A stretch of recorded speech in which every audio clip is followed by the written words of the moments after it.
خداوند کے زندہ بابرکت اور جلالی نام میں آپ سب کی سلامتی ہو۔ خداوند کے زندہ پاک کلام میں سے آج ہم پڑھیں گے پرانے عہد نامہ میں سے زبور کی کتاب، اس کا 3 زبور۔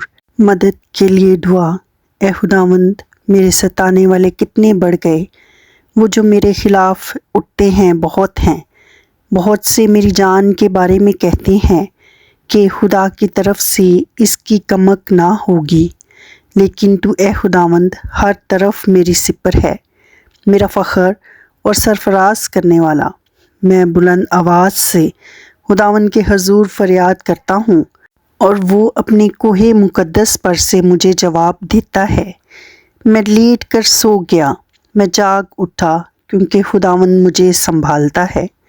میں ان 10,000 آدمیوں سے ڈرنے کا نہیں جو گردا گرد میرے خلاف صف بستہ ہیں۔ اٹھ اے خداوند، اے میرے خدا، مجھے بچا لے، کیونکہ تو نے میرے سب دشمنوں کو جبڑے پر مارا ہے۔ تو نے شریروں کے دان توڑ ڈالے ہیں۔ نجات خداوند کی طرف سے ہے، تیرے لوگوں پر تیری برکت ہو۔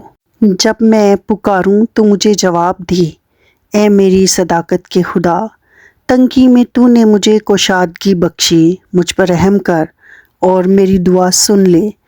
اے بنی آدم، کب تک میری عزت کے بدلے رسوائی ہوگی؟ تم کب تک بطالت سے محبت رکھو گے اور جھوٹ کے در پہ رہو گے؟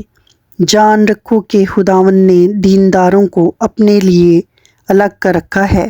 جب میں خداوند کو پکاروں گا تو وہ سن لے گا۔ تھر تھراؤ اور گناہ نہ کرو، اپنے اپنے بستر پر دل میں سوچو اور خاموش رہو۔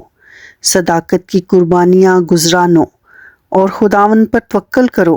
بہت سے کہتے ہیں، کون ہم کو کچھ بھلائی دکھائے گا؟